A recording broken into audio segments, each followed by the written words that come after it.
Okay, we would like to thank James Massara and 92.7 for this podcast for Crawford County Sports Hall of Fame 2019. And at this time, I'd like to ask President Don Miller to come up and say a few words.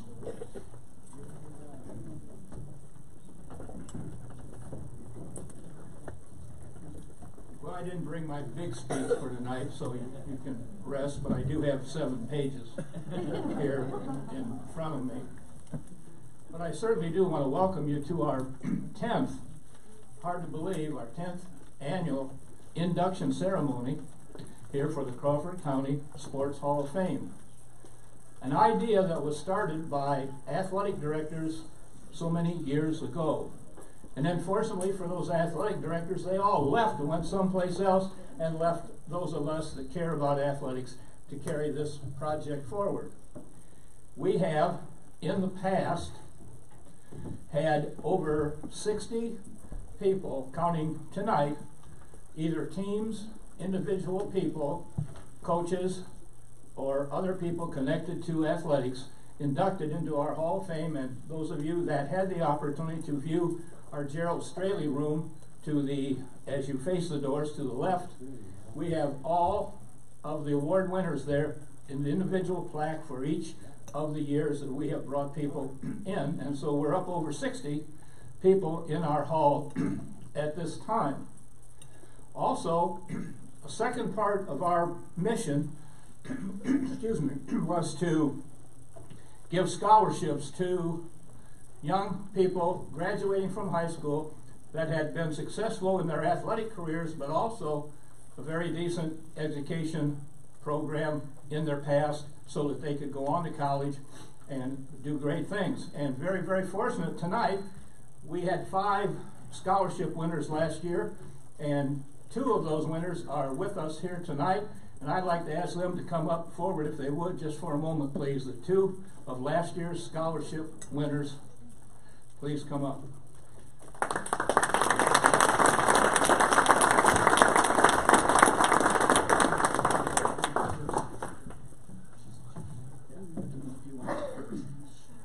All right, I have them scared to death. Ask them, do several things, talk about what school they came from, where they're attending school, what they're doing, what their major thing in college is, so I'm going to turn it loose to them. Hi, I'm Sydney Studer. I went to Colonel Crawford High School. I played softball, volleyball, and I ran cross country. I'm going to the University of Finley right now to study pharmacy. Thank you. I'm Cole Heinlein. I went to Wynford High School. I played football, basketball, and track. I'm currently playing football at Walsh University and studying bio pre-physical therapy.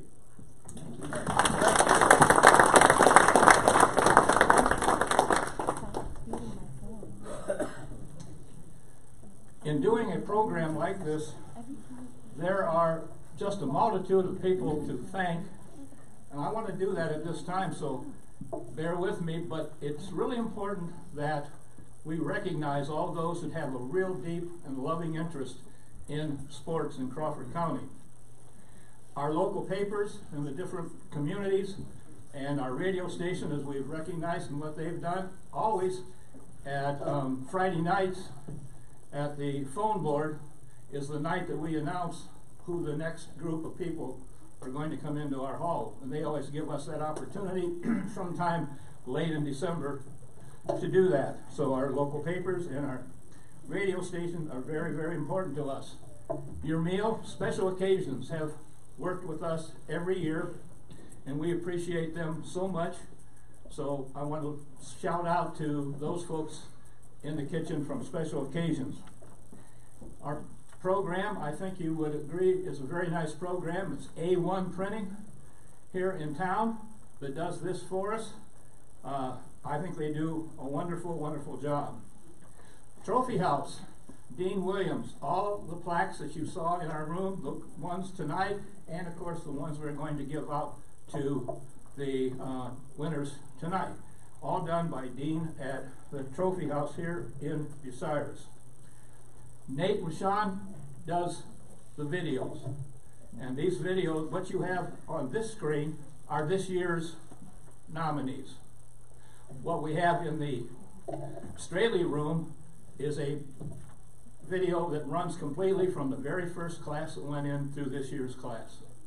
So that's a very important part, we think, of our program. And tonight, the winners will receive their own flash drive so that they can take that home with them. And when they're grandparents, they can show this to their grandkids and say, here's what you ought to do. So that will be given tonight. And really, all the sponsors in our program, if you look through our program, yes, it's made up a lot of sponsors.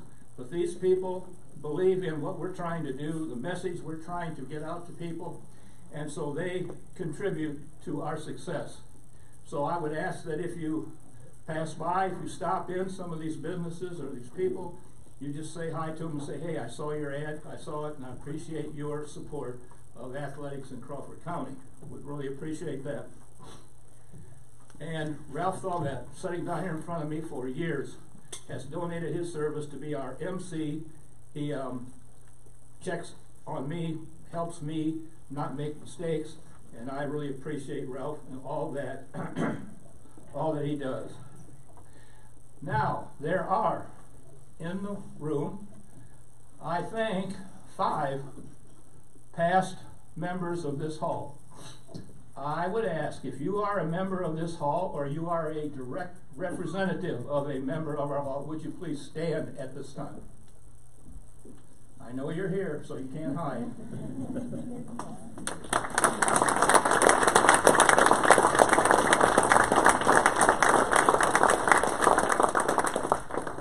They had Rosie Morrison back there, Heidi in the back. I would have heard stand as a representative for MAC. But those folks are glad to have them repeat and come here tonight. There are several things that I would ask that you do, if you would please. On the table and the registration are blank, are pages that are to be used for signing up someone to become a member of our hall. We need new people who deserve to be nominated for an opportunity to enter our hall. So there are registration sheets back there. You can take one, fill them out, send them to one of the athletic directors in the schools, send them to one of the board members that you see here that you know today. We would really appreciate that. When we finish tonight, we would ask that all the winners please wait here, this area right here. We want to take a group picture for our records. Again, I want to thank you so much for attending. We hope you enjoy the presentation. It's a little different this year in one respect. We are going to have a video here to honor one of the people going in tonight, so I think it's going to be a real special. So thank you very much for coming.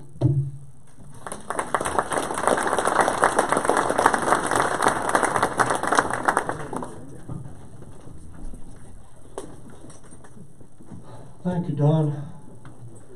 Also, adding to what Don said, all the recipients of the Hall of Fame plaques tonight for the picture, but also the people that are accepting for those that cannot be here. I'd like to introduce our head table. To my far right, Heidi Boone accepting for Danielle.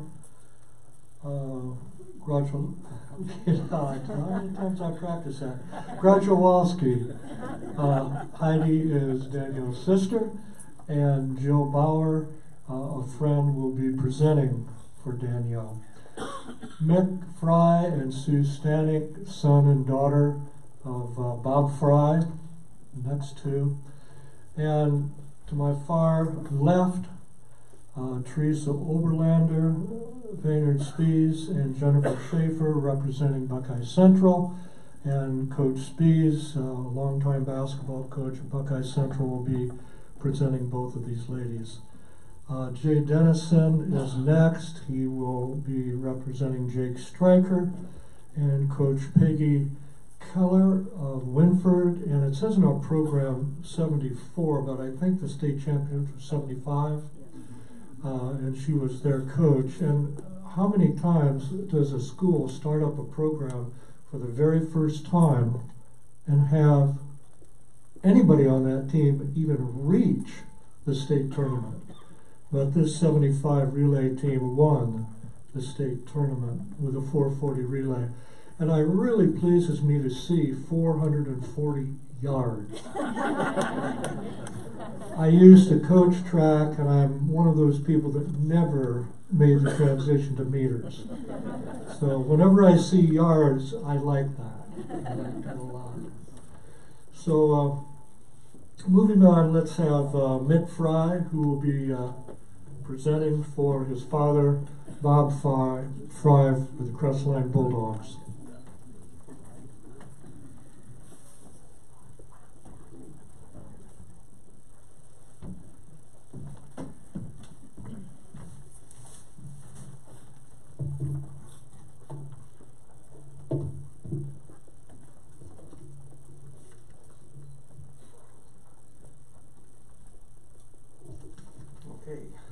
To all honored guests, ladies and gentlemen, is my inductee tonight into the Crawford County Hall of Fame needs little or no attention or introduction. He has already proven himself on the field of play, and the honor we bestow tonight is just a public acknowledgement for the personal achievements of Bob Frye. When I speak of achievements, I mean much more than winning of medals and trophies. I mean the conquering of oneself, the continued striving for perfection, and the ability to take advice and to keep going against the odds. Born in Crestline, Bob entered Crestline High School in 1936. He played football, basketball for 4 years through 1940.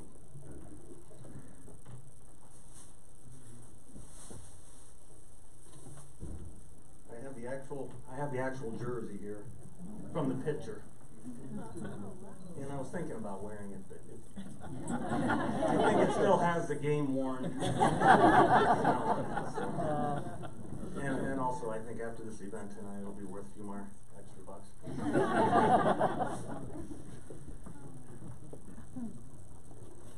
So Bob received league and state acclaim in 1939, and he was the leading scorer in the state of Ohio. After graduating, he attended Ohio State University, where he was a member of the 1942 national champions under Paul Brown. Ohio State, in 1943, Bob was the only Crestliner to be selected to play in the Chicago Tribune All-Star game against the National League champion Washington Redskins. After serving in the military, Bob graduated from the University of Southern California, and that was legit.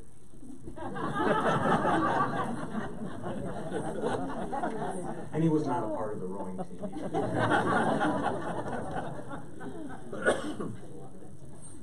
He coached in California but returned to Ohio to coach football and basketball at Mansfield Senior.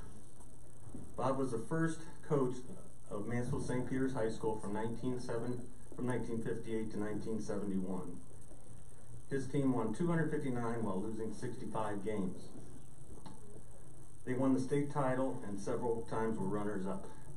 I'm blessed and pleased to have a group of these guys that played for my dad at the table right over here. There's actually 4 of them in the whole group. You guys stand up real quick. and it's a real honor to see them here.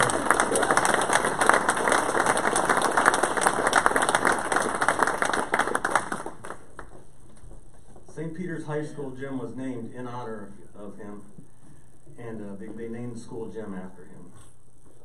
He was also enshrined in the Ohio High School Basketball Hall of Fame. Now most of us enjoy watching sports in the games, or perhaps on the TV. We see our stars and athletes sweating a little and eventually tiring. Only those who have been sporting stars themselves can have a real idea of the level and dedication and preparation that has gone into these performances. When we talk about success, we're not only we're not simply talking about winning a title or a medal. We are talking about playing as a part of a team. This year's inductees are very much admirable examples of supreme team players. No sports achiever will get very far on relying on him or herself alone. Behind any achiever is a whole team of people dedicated to the sport and passionate about it. Sport is not about winning, nor is it about losing. It is about the qualities that go into both of those outcomes, and it is about doing them both well. Most of our members, I'm sure, know all about winning, but they also know about how it feels to lose. They will be the first to tell you, I'm sure, of the qualities needed to deal with both eventualities. It occurs to me that there has never been more crucial time for sports in our society. On one level, millions upon millions are watching the great games and competitions. Rewards or stakes have never been higher in professional competitions. It might be said, too, that the influence that our sports have over our young ones has never been greater. At the same time, we are aware that influence needs to be, above all, one for positive good and for the right reasons. Children need to be motivated to take part in sport. They need to be encouraged by good role models. We all need to be fitter and healthier. Yet we have to face the fact that many of us actually participate in those sports a lot less than we used to. We need the good example of our sportsmen and women, both on and off the field, and we need to celebrate their lives, their work, and their achievements. That is what makes the Hall of Fame so important today. It gives us a chance to celebrate the very real achievement of our new members and at the same time show our pride in their work and what they represent. Above it, gives our young athletes worthy role models to emulate. We are delighted this year to welcome new member Bob Frye into the Hall of Fame. We do so knowing that we are adding a very worthy name to a wonderful roll honor. I'd like to close with a little short poem. It's never easy to succeed, to be the best at what you do. Today we're glad to say that we are honoring you. You worked so hard at training, gave up so much to be an icon in your own right. So in the yet to be, you'll be recognized both near and far, acknowledged as a sporting star, and you'll deserve all the praise. Because you've shown in so many ways that you have the guts, the will to win. To the Hall of Fame, we say, welcome in.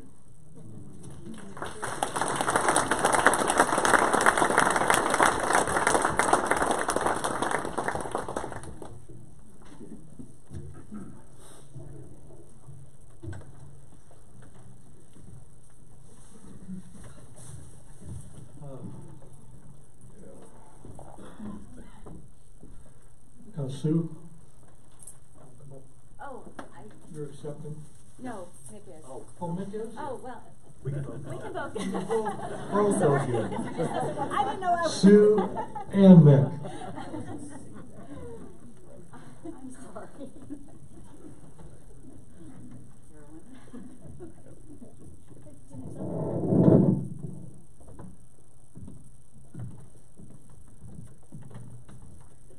Okay, on behalf of the Crawford County Sports Hall of Fame 2018, to Crestline Bulldog product, Bob Frye, we present this plaque to Sue and Mick as children. Thank you.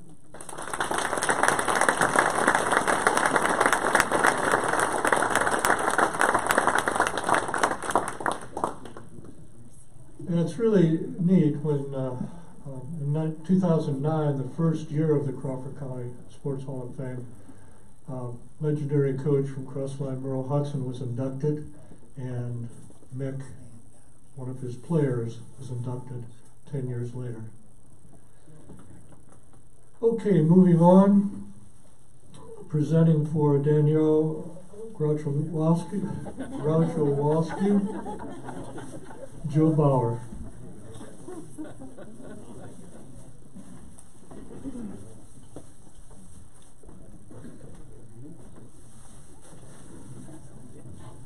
Well, I don't have any props, and I'm not going to read a poem, so sorry about that.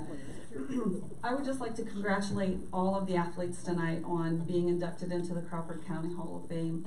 I know that Danielle is indeed worthy of the nomination that she has, and I welcome her to the class. As a high school athlete, Danielle was very successful in 3 sports: volleyball, basketball, and track. And these days, that's very rare. Lots of kids specialize and they don't do 3 sports anymore. I'm not going to read all of her accolades. You can read that in the program for yourself. I did kind of summarize those. She earned 10 varsity letters. She has 9 all-league honors and 8 all-state recognitions. She competed every year at the state track meet except her sophomore year. She qualified in 3 events that year, but she was hospitalized with a kidney infection and could not compete. That was very hard for her to take, and for all of us, I guess.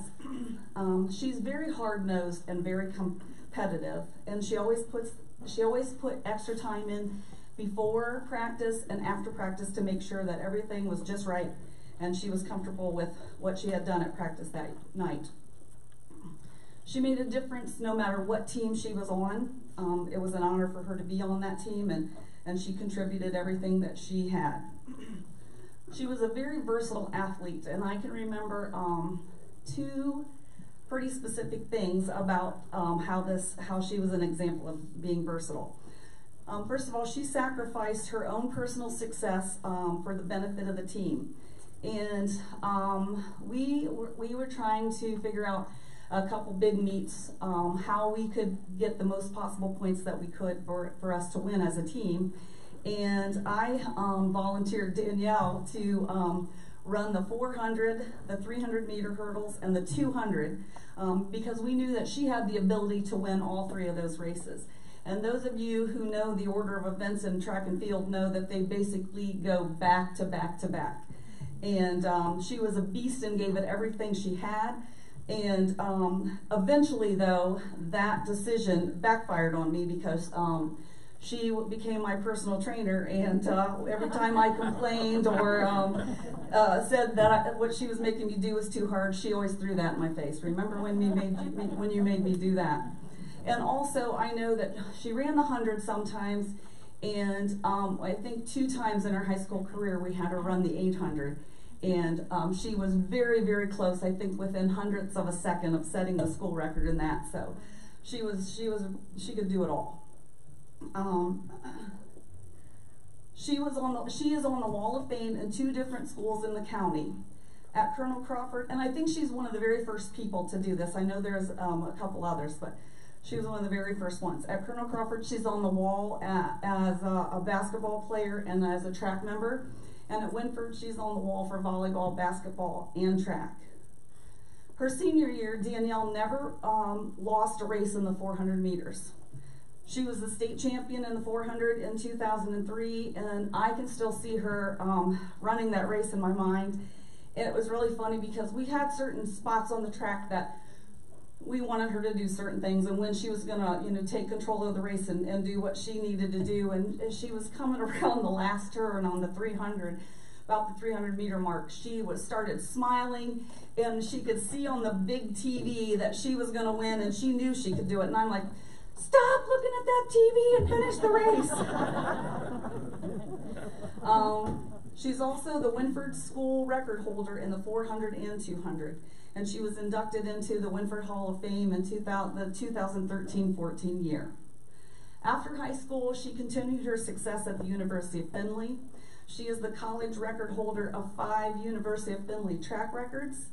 She is a 5-time All-American. She received a letter in cross country even when she was in college. She was named the 2006-2007 University of Findlay Female Athlete of the Year. She graduated with a Bachelor of Science degree in Strength and Conditioning and is also a certified Nesta personal trainer. She is a role model in her contribution and leadership to athletes and fitness. She is currently a health coach, but she said out of all the things that she did in college and high school, she is the proudest to be of her family and to be Ed's wife and mom to her 3 kids, Adeline, Lincoln, and Maylee. So I am proud to welcome Danielle to the 2019 class of the Crawford County Hall of Fame. But unfortunately for us that know her and love her, she lives in Texas and her husband had to travel out of the country, so she's not able to be here tonight. But accepting her award is her sister, Heidi Boone.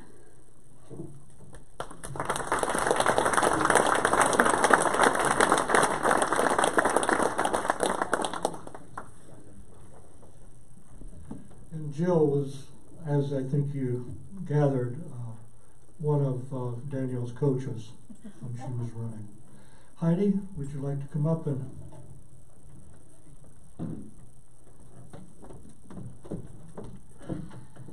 All right.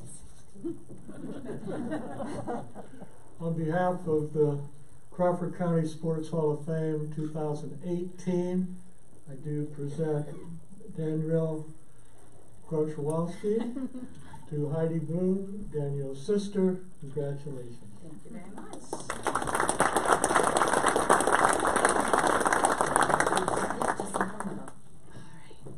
Alrighty. Well, good evening. I know many of you probably are looking at me like, I thought that was Danielle this whole time. And that's okay. I get that sometimes, and I'm kind of flattered about that. However, I am her older, wiser sister. Unfortunately, Danielle is unable to attend tonight, like Joe said, but I am here to accept this award on her behalf. Just a few things. Our family roots are deep here in Crawford County. It's been a great place for us all to grow and develop with the continued sport of this community. My sister started participating in athletics very young, in which her success began quickly. Sports were her outlet. They really helped to define her character. Competitiveness runs very deep in our blood, whether it was to be the first person to cross the finish line or the first person to the dinner table each night. There was always a competitive spirit. Her athletic success hit an all-time high in her high school reign. She received honors in many of her sports, volleyball, basketball, and track, and her real passion was running.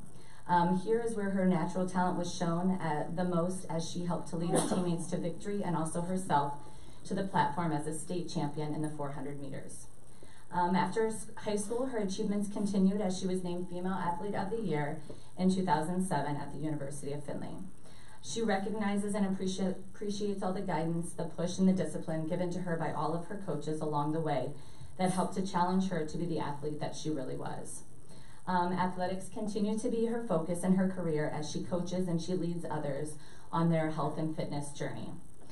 Danielle and her husband Ed recently relocated to Texas with their 3 beautiful little kids, and we are counting down the days until they return back here to Ohio. She is truly humbled to receive this great award and privileged to do so alongside her mom, our mom I should say, and proud to call Crawford County her hometown. So thank you very much.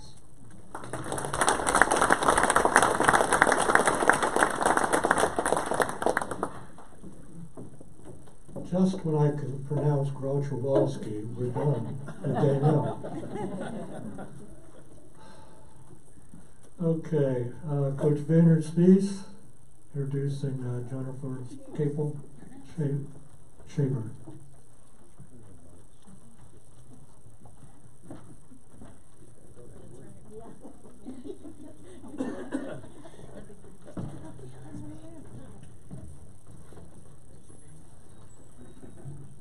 Good evening. It's my pleasure to be able to introduce 2 of my former players at different times. First one is Jenny Kaple Shaver, who was a 1987 graduate of Buckeye Central. She was the first Buckeye Central athlete to earn 12 varsity letters in volleyball, basketball, and softball. Her teams won 197 games during her 4 years, and her basketball team won 88% of their games. Jenny was named All-NCC in all 3 sports her junior and senior year. Her junior year, Jenny was 2nd team All-Ohio in volleyball and 3rd team All-Ohio in basketball. As a senior, Jenny was named District 6 Player of the Year in basketball, as well as 1st team All-Ohio in both volleyball and basketball. Jenny was on 3 different squads that made it to the state, including the 1985 Girls Basketball State Champs, and was inducted into the Buckeye Central Sports Hall of Fame. After graduation, Jenny went to Ashland College and majored in education. She has taught 14 years at Buckeye Central and 14 years at Ontario High School. She and her husband Randy have 2 children, Olivia, a junior at Ohio State, and Griffin, a sophomore at Ontario High School. It is my privilege to introduce to you one of this year's Crawford County Hall of Fame inductees, Jennifer Kaple Shaver.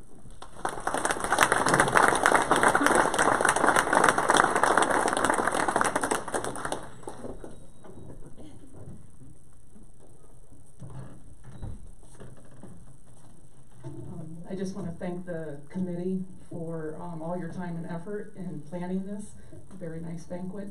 Also, my family, thank you for probably our last athletic thing you have to support me in. And just thank you to my former teammates I see out there. A lot of good memories with you guys. And that's it. Thank you. Thank you.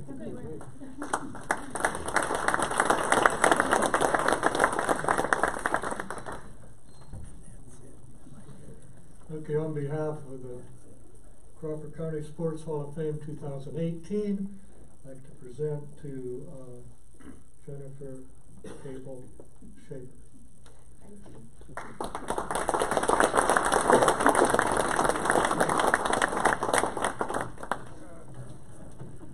And Coach Beach, you want to come back up here?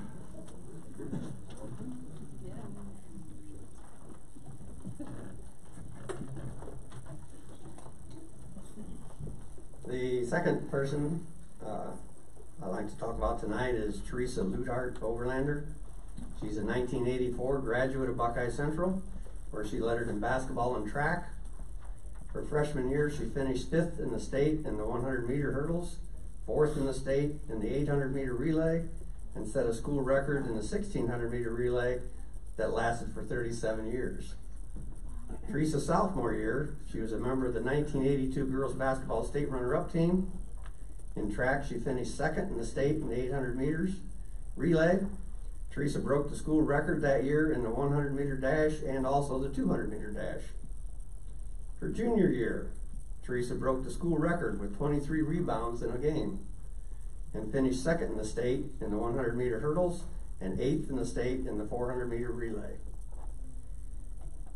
Teresa's senior year, she was state champ in the 100-meter hurdles, 2nd in the state in the long jump. That year, Buckeye Central placed 7th in the state as a school with 18 points. Teresa scored all 18 points. It's been 35 years since Teresa graduated from Buckeye Central, and yet still holds the Buckeye Central record in the 100-meter dash, the 200-meter dash, the 100-meter hurdles, the 300-meter hurdles, the 400-meter relay, and the 800-meter relay.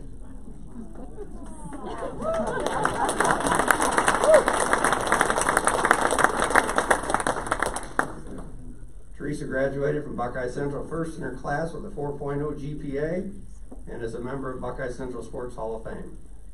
She attended Marion College in Indiana, where she was named MVP in track all 4 years. She placed in at least 3 events at the National Track and Field every year. Teresa graduated summa cum laude with a Bachelor of Science in Chemistry and Math. After graduation, Teresa worked for Ross Labs in Columbus, Ohio. Teresa and her husband Mike moved to Chicago and continue to work for Abbott Labs. They have a son Ryan who is attending the University of Illinois, majoring in computer engineering. It's my privilege to introduce to you one of this year's Crawford County Hall of Fame inductees, Teresa Luidhardt Overlander.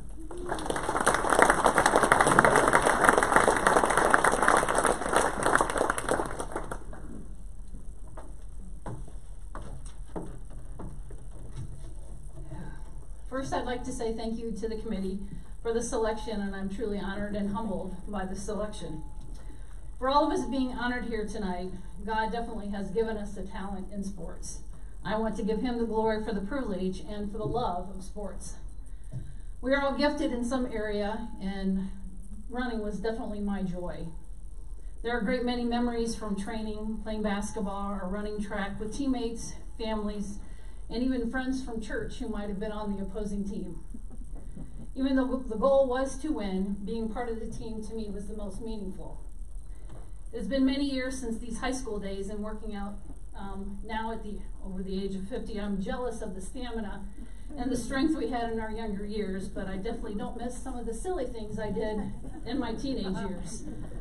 One of the ones, I guess, in some sense, I'm mildly or majorly embarrassed about, but can still laugh about it. During my freshman year of high school, I took the shot put out to practice, and I decided to play with it, juggling it up and down, and at one point in time I missed it, and I broke my nose due to that. So one of my theme songs for that year was "Hit Me With Your Best Shot." So I want to say thank you to all of the coaches that I had the privilege of having over the years, Mr. Spees and Mr. Snyder during basketball, and Mr. Arnold, Mrs. Dunham, Mrs. Bauer, and Marty Shaner during cross country and track. Sports instilled a good work ethic, and we worked hard at the basics of the game. One memory that sticks out from basketball, working under Mr. Spees, was as he tried to work hard at not allowing the opponent to get around us and to drive the baseline instead of taking the charge. And one of the penalties, if you allowed the opponent to do that, was the next day in practice, you had to take the charge when Mr. Spees was the one with the ball. So, a little intimidating at that point in time. That's right. You do it once, you don't do it again. That's right. Another memory I have from basketball was the year we did go down to the state basketball game in 1982, and shortly after that championship game was over, and I think the loss was fresh on our minds, Mr. Spees reminded all of us that finishing second in the state that year was something to be proud of. He said, you know, all the other teams that year would have given anything to have been in that game that night, and even though we had lost, you know, we were to be proud, and we definitely were. Once basketball was over, then it was springtime and time for track. Hurdles was my favorite event, and for me, the shorter the race, the better. Our track team may have been small at Buckeye, but we definitely made our presence known when we went to the track meets.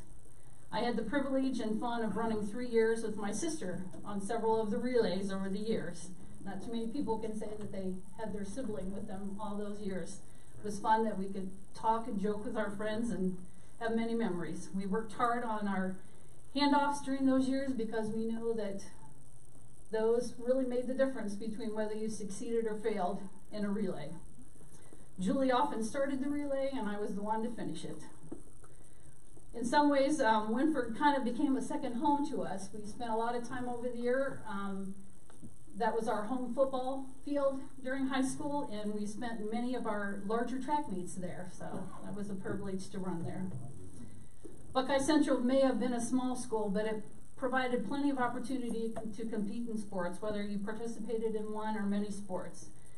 And I would say it still has a great fan base, that the people are there for all the regular season games, and they follow us through the tournaments, no matter whether it's a close game or far away. And I especially want to say a special thank you even to the Ebiscotties, who at times fed us before some of those games during the year. I would like to say a thank you to all of the teammates out there who shared many of the miles and laps around the track, running the stairs and the hallways during bad weather, free throws, wind sprints on the court, sweat, tears, triumphs, and defeats along the way as we bonded as a team. Last but not least, I'd like to say thank you to Mom and Dad for teaching me how to shoot a jump shot, following us all to all the games, track meets, and many of the other extracurricular activities that we found ourselves in.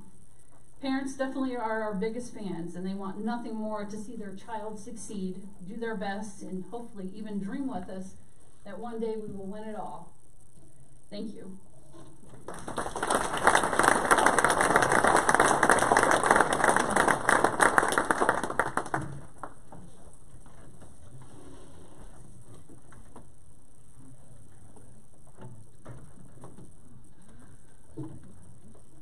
Okay, to Teresa Luidhardt, Oberlander, I'd like to present this 2018 Crawford County Sports Hall of Fame Award.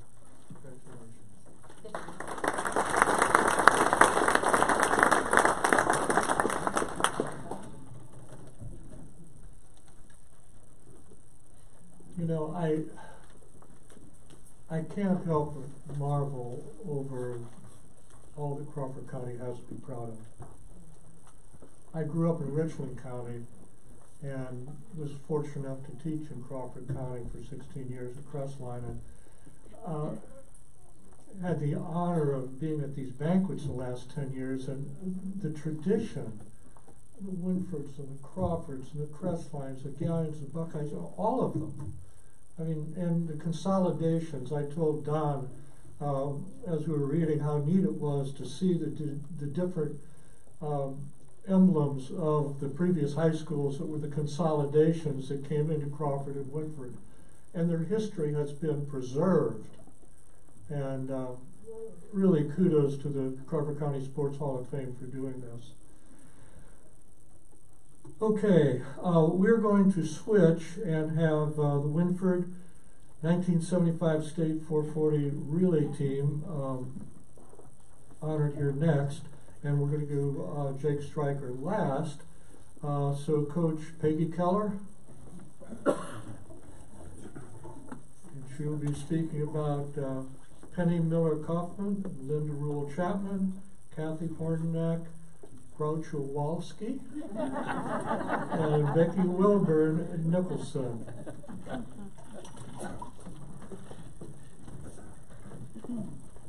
Thank you. I'm Peggy Keller, and this is not my bodyguard. This is my husband, Ray. And he's standing here because we both coached the 1975 Wynford track team. So we're doing this together. I am honored today to introduce to you I would have pulled the bottom out, but there wasn't any. The 1975 girls 440-yard relay, and they were state champs.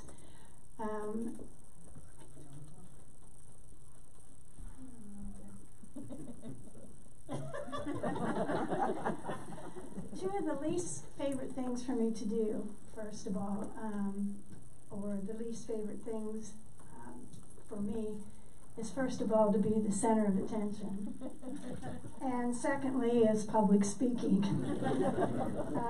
But one of the most favorite things for me to do is to be able to have the opportunity to speak about people that have made such an impact on my life and all the things that I have done. These girls, in 1975, it was the start of my career at Wynford. I came there to teach in January of 1975. And these girls were GAA members, and which was very nice, but we wanted to get involved in the Ohio High School Athletic Association and be recognized. I just found out tonight, though, from talking to a couple of the girls, that they really didn't like that because they were going to get their 4-year award from GAA. And we kind of messed that up. But I didn't know that they were upset about that. But anyway, this was a difficult transition that we were going through. But it was the first championship.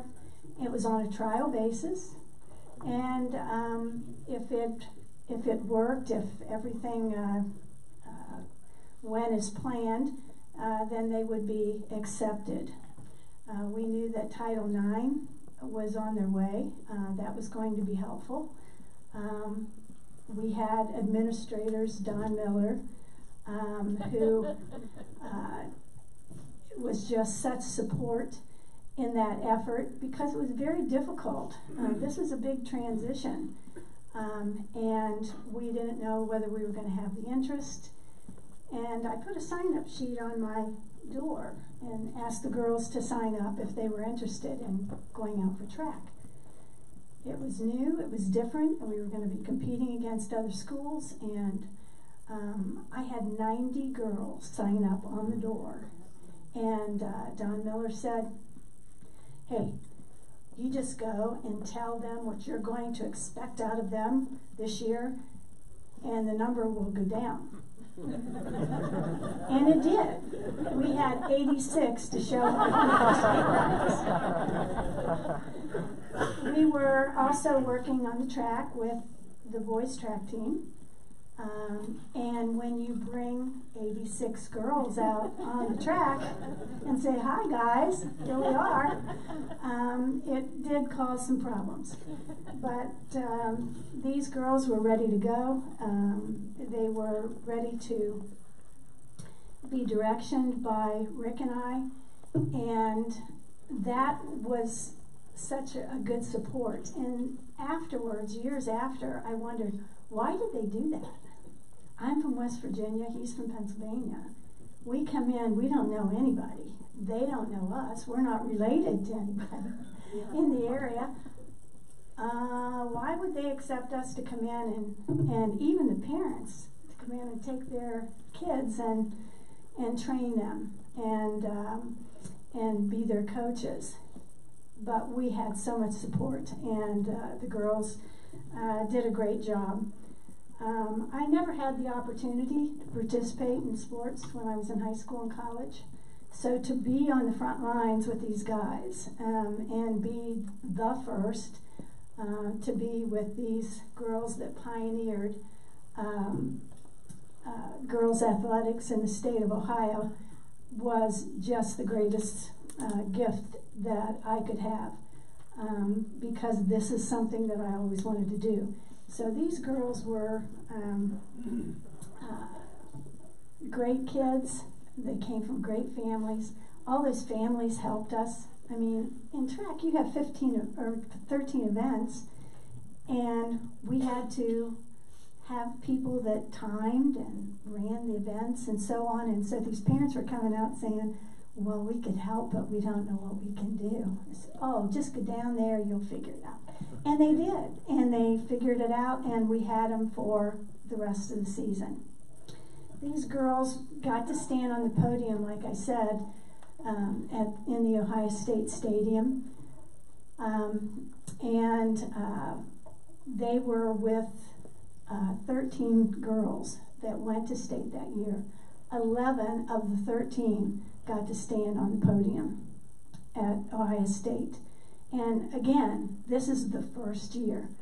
And we were competing against schools from all over Ohio. And we had no idea. We were still in our little Wynford family when we went. As a matter of fact, they call us Bucyrus Wynford. And it was just like, where is that? When we would go anywhere. But we stayed in our own little rooms, and we had our little families, and we only talked to people that we knew when we got to the track meet. And then afterwards, it was just like, whoa, that was really exciting stuff that went on, and we did really well. So we ended up to be third in the state that year. The girls had 1 first, 2 seconds, 1 third, 2 fourths, and 1 sixth. So all those kids got to stand on the podium, 11 out of 13. And we scored 41 points. It came down to the mile relay to see what teams were first, second, and third. And we were just ecstatic that we had even gotten that close, so we were really excited about that. Some of the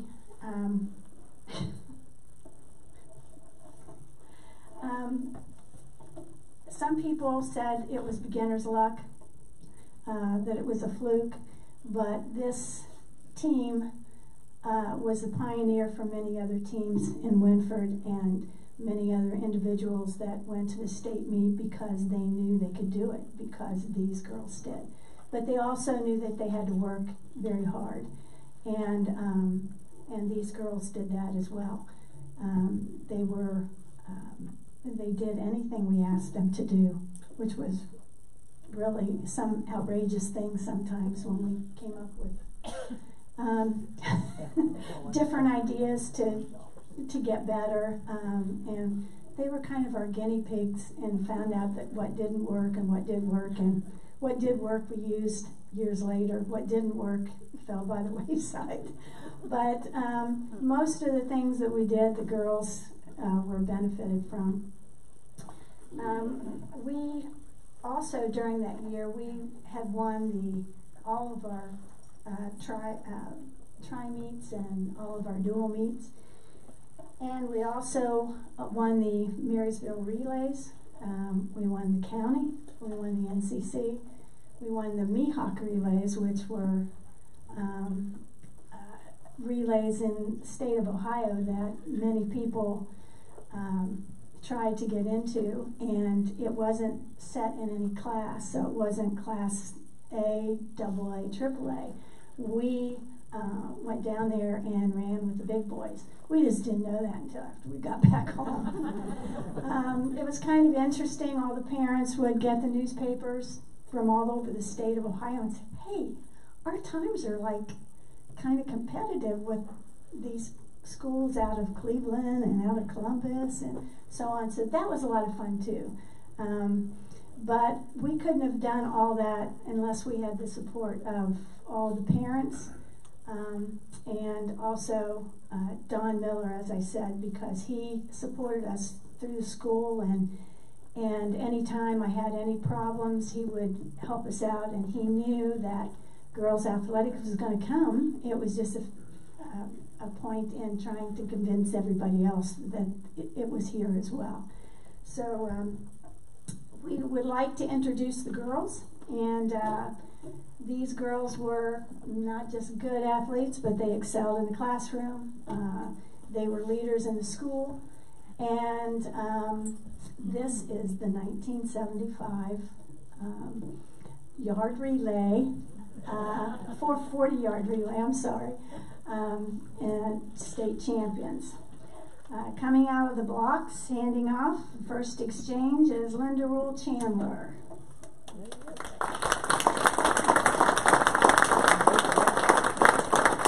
Running through the handoff and carrying the baton through the first curve is Kathy Hornak Grochowalski. Running the back straightaway is Becky Wilburn Nickelson. And into the last curve and handing off to Speedy, Penny Miller Cuffman.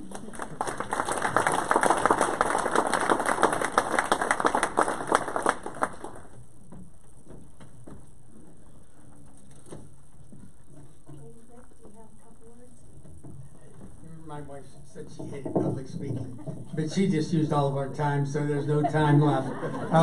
So no time left. Very quickly, if you go to women's sporting events now, okay, don't you dare think it looked anything like that in 1975, because it did not. It did not. Okay, I went on to coach many, many more years in track and field. When I equate the years, it always comes back to this one. Always comes back to 75. Okay.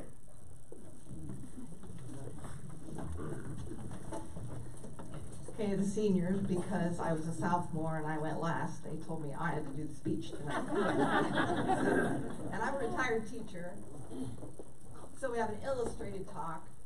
These were our GAA jackets. Oh. And notice it looks like YAA. But we wore that very, very proudly. I still have mine. But I am so pleased and humbled to accept this honor on behalf of our 440-yard relay team and the entire Wynford girls track team of 1975, because everything we did that year was as a team. I'm also accepting it on behalf of the women who were empowered to participate and excel by Title IX. We had the GAA system, and I think it's funny how Peggy introduced us, because the one thing I wanted to say was these three seniors stayed calm on the outside, and Linda started out like a rocket, and Kathy and Becky both hit great handoffs in the middle. And we were ahead. All I had to do was run. It was awesome. Most of us wore the same Converse tennis shoes, whether we played volleyball or basketball, or you ran a mile. We wore those same Converse tennis shoes and put on our spikes for the meets. We also had the wonderful polyester uniforms for all three sports. It was a privilege to run in Ohio Stadium. At that time, it was the open horseshoe, and I remember warming up in the bullpen, and they started playing the Star-Spangled Banner. I was like, where's the flag? Well, I found it. It was about right there, and the pole is this big around, and I'm looking up and going, oh my gosh. And that was one of the times I was proudest to be a Royalette and to be an American standing in that stadium. And Peggy, we did talk to some other people down there at that meet. It was hot. We went in the tunnels to cool off a little bit because it was AA and AAA meet as well. And we talked to some of those girls from Cleveland, and we were enlightened. You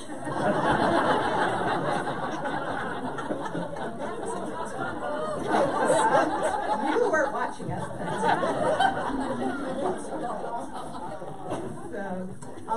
And I had a callus rip off my foot after one event, and I still had to run some more, and they treated us like royalty.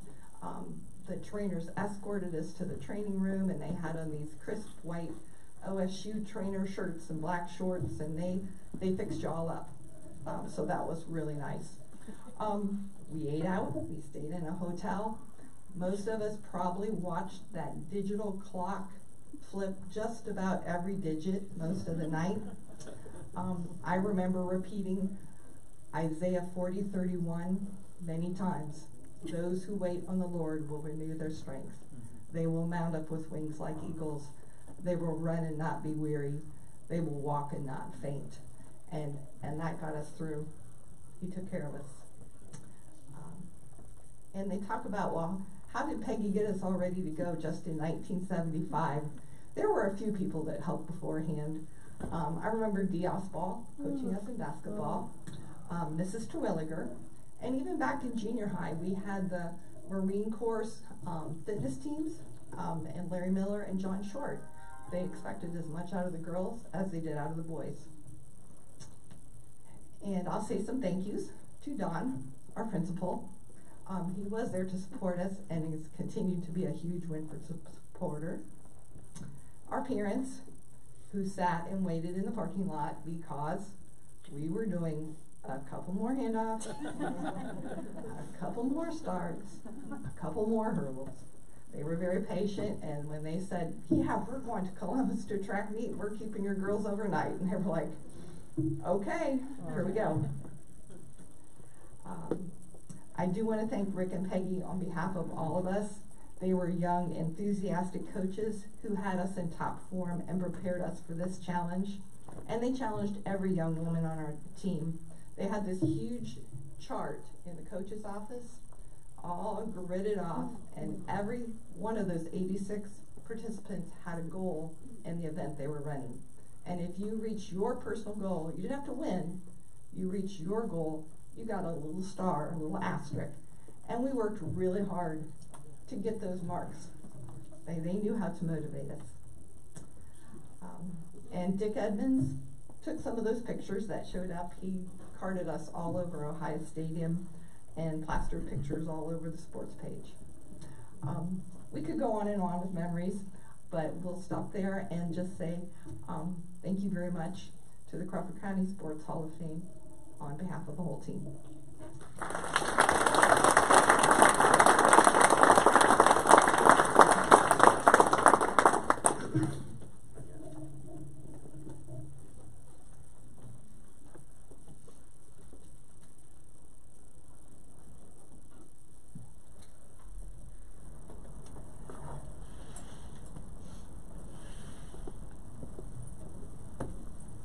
With 4 awards here, I'm going to hand them out individually. On behalf of the Crawford County Sports Hall of Fame 2018, to Penny, to Linda, to Kathy, and to Becky. Congratulations. And I also want to mention Kathy Hornak Grochowalski is the mother of Danielle. Danielle, of course, graduated in 2003, a product of 1975.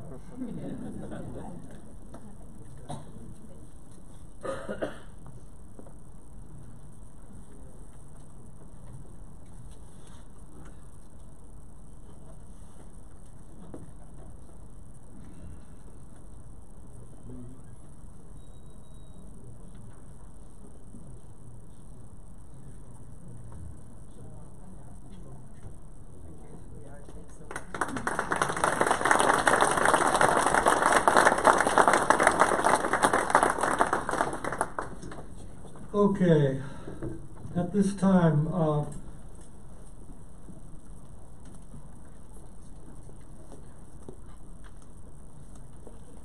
Jay Dennison, representing Jake Stryker, product of Sulphur Springs, which in the future became part of Colonel Crawford.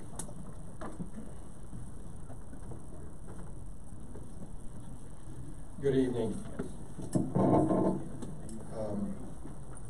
Congratulations to all those recipients this evening. What tremendous accomplishments that you've given to Crawford County. Listen, I really feel humbled being up here. I guess initially speaking about Jake Stryker, and it's the irony behind this is the people that have come up here before me tonight knew the people that they were presenting really well. The irony for me is I met Jake Stryker once. I met Jake Stryker, and if you would just bear with me here a minute, probably, well, it helped me physically, but probably saved my life in some aspects. For those of you I look across the audience here, if you knew my father, he was an athletic guy. He wanted his kids to excel. And how I came about knowing Jake Stryker in the name was my father worked out at Timken, and Jake also worked there after his days, military and pitching and all those things. And I had an older brother that pitched for Wynford, and I was a younger brother. And my older brother Bill was not a very good pitcher initially. My dad used to sit in a lawn chair with a 2x4s up under his knees, and my brother would pitch, and I would stand with a Wynford suspension helmet with a bat, getting pummeled continually by my brother's pitches in the side. So with that information, I was so glad that my dad came home with information from Jake Stryker how to make my brother a better pitcher. When this started 10 years ago, I heard, Jake Stryker, man, Jake Stryker. My dad knew him. I got to meet this guy. What a thrill. This guy played professional baseball. I was a little 12, 13-year-old kid. What an honor. So when I work in the school systems, and Steve Helbert, Carolyn's husband, works with me in some relationship there. I told Steve about it, and I said, hey, this guy's an automatic. Do you know about this guy? This guy, from what he's done, he has to go in. So that's how I came to know Jake Stryker, just by having information passed on to my brother. I then was a baseball coach for several years with Bucyrus, and but wow, what a pleasure it was just that one time to meet Jake Stryker. And the family of Jake Stryker, you got to be so blessed and so honored to have him placed into the Crawford County Hall of Fame. So happy for you. I think at this time there is a video, Carolyn, if you can kind of prompt that and get that going, that Scott had called me a month ago or so and asked if I could speak on his behalf, and I nominated him, so I said, hey, I'm all over that. So, and I think Scott took a chance to put a video here, so here it is. Welcome to this event tonight. I want to thank you all for coming. My name is Scott Stryker. My father was Jake Stryker. I'm sorry he couldn't be here tonight. He passed away some years ago, but I'll do my best to fill in the blanks for you. Despite being a little nervous, never making one of these before or asked to do something like this, but I'm also honored. I want to start off by thanking the selection committee for inducting my father into the Hall of Fame, something that I was unaware about until I heard of the induction coming up.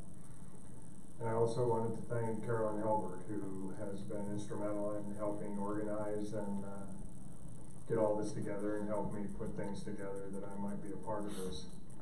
But I especially wanted to thank Jay Dennison, a man I'd never met, a man that my father had never met. He was a co-worker. His dad was a co-worker of my father's, and had told him stories and then passed on to Jay. And Jay was the one who brought my dad's name forward. So I really wanted to show my appreciation. And so Jay will be receiving the plaque tonight in honor of my dad. When I did the slideshow that they showed you before this talk, I was thinking about what to call it. And the best thing was a dream come true. And it really was for my dad.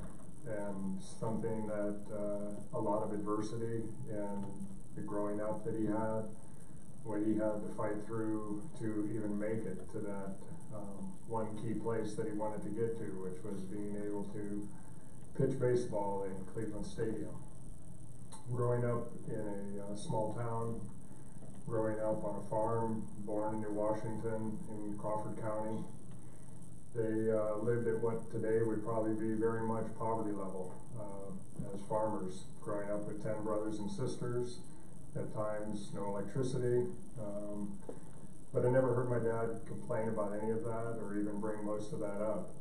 I found this essay that Dad had written in actually getting this entire event ready for today to do this talk. I found an essay that Dad had done when he was a senior in high school, and it talked about everything from the time he was preschool all the way up through high school. And I was even amazed at some of the hardship, adversity, and at times tragedy that his family went through. You know, my grandparents and my aunts and uncles. And yet Dad never spoke of any of that. But the one resounding thing that he did speak about in this essay and throughout my growing up was his time in sports. From the time he was little, he played about everything he could, whether it was on the farm or whether it was in the high school, from track to basketball to volleyball, including baseball, which finally started to rise to the surface as being his passion. Something that Dad always said that if you were going to be in sports, it's something you need to find, your passion. So as he went through high school, baseball started to become the main sport that he wanted to focus on. And during the summers, he got involved the last few years with Legion Ball, Post 181, and a gentleman coaching named Red Widman. And by the time high school was over and his last summer, Red had presented his name to the Indians because he was also a scout for them. Dad left for college that fall, went to Heidelberg, and was hoping to play basketball there. And after one semester, Cleveland signed him. So in 1952, he took off for spring training. And despite the fact that his parents were not necessarily on board with this, my grandma had to sign for him because he'd gone to college and was going to leave. And they thought it was kind of a bizarre thing and something that you just don't do as an adult. You don't join baseball. You go out and you find work and you get married and you get a job, a real job. And baseball wasn't it. But despite all that, Grandma signed for him and he took off. After a few years in the minors, he finally got that call one day to make it up to the majors. $7,000 contract with Cleveland Indians. He couldn't have been more excited. And the very next day, he opened the next piece of mail. It was a draft notice, and he had to leave for the Army. But he took that in stride also. And they had about 5 or 6 players out of an entire team that all happened to magically make it into one battalion, and some colonel got these guys together who all happened to be pro players. And for the next 2 years, most of the uniform that Dad wore all over Europe was a baseball uniform and not an Army uniform. In mid-57, they happened to take the championship, what they call the USAR, which was playing in most of the countries all over Europe against the other military. And Dad and another gentleman pitched almost every game and won 64 out of 66 games and took the championship that year. After his military career, he came out and he ended up getting a call back up to the majors about a year later. And for the first time in 1959, he was able to live that dream. He pitched his first game in Cleveland Stadium and actually had a winning decision of 8-2. After that, he was traded over to the Chicago White Sox. It was a deal that they wanted a couple players that they really needed, and so Dad, along with the Minnie Minoso deal, ended up getting traded to the White Sox, where he ended up pitching in a couple more games with no real decisions attached to his name, and after that, ended up with a sore arm going back to the minors.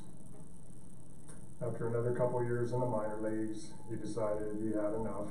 It was enough time and enough with the family that he had built that it was time to call it quits. So he ended up coming back to Bucyrus, getting a job at Timken, where he dedicated the next 30 years of his life to the Timken Corporation and retired in '93.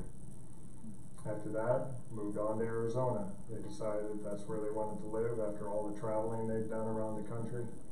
And they settled in Prescott, Arizona, where, as a surprise to all of us, he went back to college and he got into jewelry making. And for the next 20 years of his life, made some of the most beautiful jewelry that anyone could imagine, including jewelry store rivalry stuff. The big things out of his life that I really wanted to, instill is that what he got out of sports allowed him to travel the world. It was something that he was very happy to be able to do. My mom and him were in almost every state in this country. They got to travel all over Europe while he played baseball there, where my mom also joined him. And during the winters, most players couldn't even afford to live on the salary they got during the year, even if they were in the majors. And so, like a lot of players did, they traveled to Central America and played out of Nicaragua in the Central American League. And all these things were just huge that, Dad really got to see the world, all because of the sports that he was involved in. But a bigger thing that he really brought with him was his love for teaching and coaching the children, which is something he really wanted to do. So when he left baseball, he immediately came back to Bucyrus and got involved with the Legion team that got him into the baseball scene, and he was the coach of the American Legion for a number of years. And he also, with Charlie Bowers, the coach of the Bucyrus Redmen in the late 60s and early 70s, helped to get the Bucyrus Redmen going again. They hadn't had a baseball team in a number of years, and in 1968, with Charlie Bowers, they got it rolling again. And he was very proud of this and happy to be involved. And some of the other things that he was able to accomplish, he was park commissioner for a number of years with Bucyrus Parks, which made him the head of Little League and Babe Ruth. And I remember going to a banquet with him one time, and his opening statement is, "We had a great year, and it would have been even better if half the parents would have stayed home." What he meant by that. What he meant was that he was pretty upset that all of the yelling and hollering, not only at the kids, but at each other, where it became more about the winning instead of the game, which is really what it was all about for him, was just the enjoyment. And with these kids that he really believed he needed to instill that it was about finding your passion, something you really wanted to do, something that he had from the time he was a young man growing up on a farm in these small schools in Ohio, and it's what he wanted to pass on. And so he had a lot of years where he was able to be involved in that, and he was very proud of that. And the one thing that I really remember was he talked about pitching that game in Cleveland Stadium in the majors that he worked so hard to be able to get to. And when he finally did, he realized it really wasn't about the winning, the losing, or even the major leagues. It was really about the love of the game. And I hope that as you as parents or kids growing up that you really understand this, that find the passion, find the thing that you love to do the most, and the sport that you love the best, and do it because you love it, not for the money and not for the wins. Thank you all for coming tonight. Thank you for listening to this little snippet of Jake Stryker's life. Good night.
On behalf of the Crawford County Sports Hall of Fame 2018, to Jay Dennison for Jake Stryker.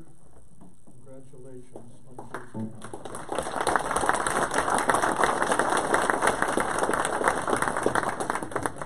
again, the Stryker family there, if you don't mind just stand. I don't know your names, all of you, but there's this Stryker family right there, if you wouldn't mind standing.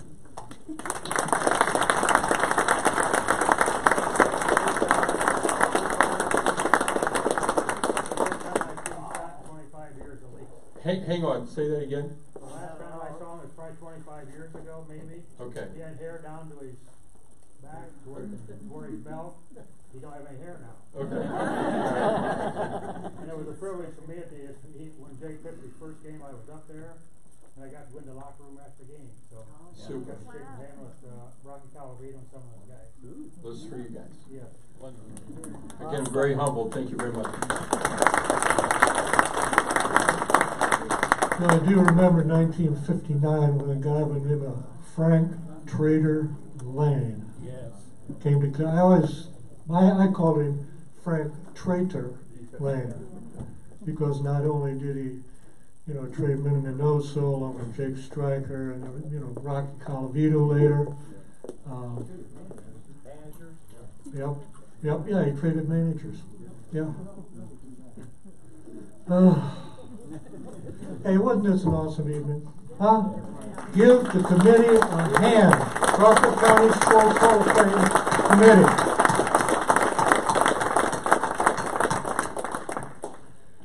I'd like to remind all the recipients or those who received awards, please gather. Where would you like them, Carolyn? Over here?